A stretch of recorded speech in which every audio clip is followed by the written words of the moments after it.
और हर एक उस न्याय पसंद व्यक्ति को पीड़ा होगी जो संविधान में, मानवतावाद में, भाईचारे में भरोसा रखता है, उन सबको पीड़ा होगी। तो मुझे जाना था, क्योंकि मेरी फ्लाइट है, मैं भीमा कोरेगांव जाता हूं हर साल। जैसे मैं मुजफ्फरनगर पार किया मैंने, तो मेरे दिल ने गवाही नहीं दी कि भाई मैं इनसे बिना मिले चला जाऊं। तो मैंने मुजफ्फरनगर पार करने के बाद दोराला से अपने सीनियर साथियों से फोन करके कहा कि यार फ्लाइट तो दूसरी भी हो जाएगी, लेकिन अगर आज उनके दर्द में नहीं खड़ा हुआ तो शायद मैं रात को सो ना पाऊं। फिर मैं इसलिए यहां चला आया। और मैं ट्रेन से जा रहा था, तो मैंने आज मेरठ को भी उससे ट्रेन के आंखों से भी देख लिया कि मेरठ के क्या हालात है। फिर अभी हमारे बीच जो एक सम्मानित पार्षद जिनके साथ अन्याय हुआ वो हमारे बीच में, हमारे छोटे भाई भी हैं। आप सब जानते हैं कल क्या हुआ। तो मुझे लगा कि जब ये लड़ाई, अब क्योंकि उन्होंने इस लड़ाई की कमान थाम ली है कि वो इसको लड़ना चाहते हैं, तो फिर हम सब लोग उनके साथ हैं। आप और मैं बेहतर जानते हैं कि पिछली बार बोर्ड की मीटिंग में क्या हुआ था मेरठ में। पिछली बार भी कुछ पार्षदों को पीटा गया था शपथ में। और आप जब दूसरी मीटिंग,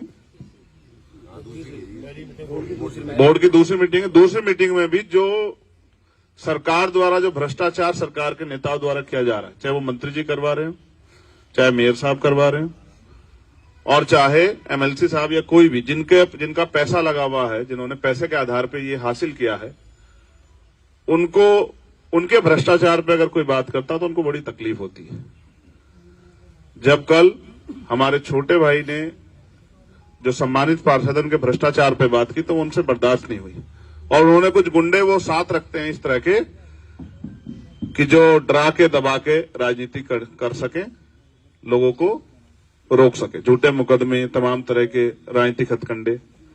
कल यही हुआ कि जब इन्होंने अपने क्षेत्रों की बात रखी तो वो उनसे बर्दाश्त नहीं हुई, और खामियाजा ये हुआ, कीर्ति का तो कोई रोल भी नहीं था, विवाद भी दूसरे पार्षद साथी के साथ हो रहा था। इसने तो जिम्मेदारी अदा की कि वो बोर्ड है उसकी गरिमा बनी रहे उस सदन की, और इसने रोकने का काम किया। तो उन्होंने हथियार के तौर पे इसी के साथ मारपीट की, और बहुत ज्यादा की। जो चीजें सदन के वो जो सदन है उसके अंदर होती समझ आती, लेकिन सड़क पे लाके पीटने का मतलब ये है कि विपक्ष के सभी पार्षदों को संदेश दिया जाए, विपक्ष के सभी नेताओं को, दलों को संदेश दिया जाए कि अगर आप हमारे खिलाफ चुनाव लड़ोगे या कोई बात रखोगे, हमारे भ्रष्टाचार के खिलाफ कोई आवाज उठाओगे, तो हम आपको पीट के भी आपका रास्ता रोक सकते। ये एक तरह का दबाव है। इस दबाव के आगे डॉक्टर अंबेडकर को मानने वाले लोग कभी ना पहले झुके ना अब झुकेंगे। कल वो बड़ी संख्या में थे, उन्होंने इसलिए इस घटना को अंजाम दे दिया। मुकाबला शायद बराबरी का होता तो उनको एहसास हो जाता कि मुकाबला कैसे होता है, लेकिन हम क्योंकि संविधान को मानते तो रास्ते पे जाना ही नहीं चाहते।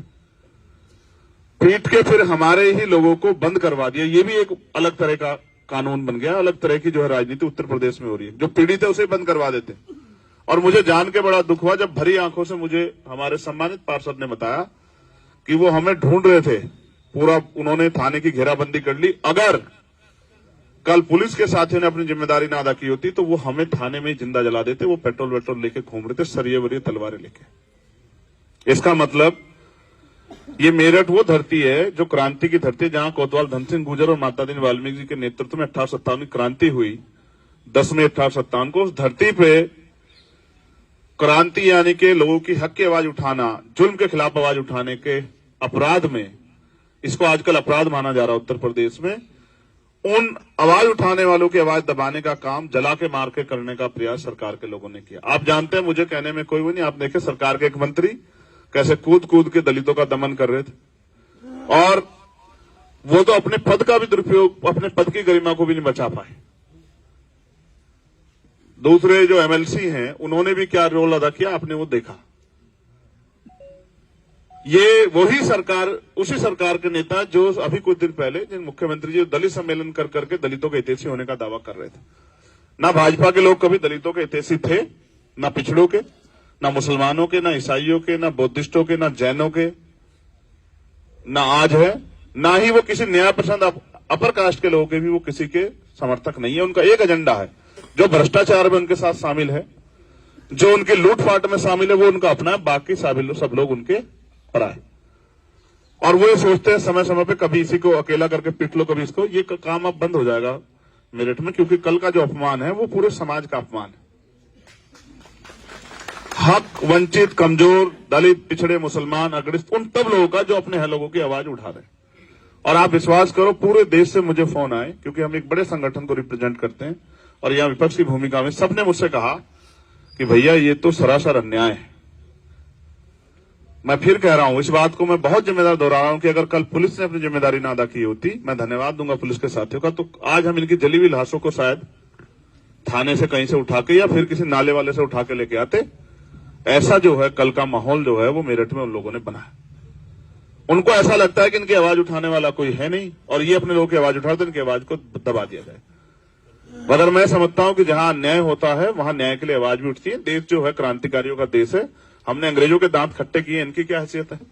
अगर कोई ये गलतफहमी में बैठ गया है आज जिस सत्ता के दम पे, और मैं तो सोचता हूं उन लोगों को ये भी सोचना चाहिए कि कहीं ना कहीं उनके सदन में आज बैठने में इन लोगों का रोल है। तो हमने राजस्थान में भी ये करके दिखाया कि जिन्होंने कमजोर वर्गों पर उत्पीड़न किया, ऐसे कई सारे लोगों को हमने सदन में घुसने नहीं दिया। ये बात मेरी उन लोगों तक जाएगी जो आज जुल्म की जो है, क्योंकि सत्ता जो है ना, सत्ता एक नशा है, सत्ता का एक अहंकार होता है, उसमें आदमी पागल हो जाता है, पागलों जैसा व्यवहार करता है। कल जो व्यवहार था वो ऐसा ही था, वो किसी सम्मानित जनप्रति जैसा व्यवहार नहीं था। तो मैं पूरी जिम्मेदारी से ये बात कहता हूं कि जो सत्ता का अहंकार है, ये जनतंत्र के आगे, लोकतंत्र के आगे नहीं चलता है।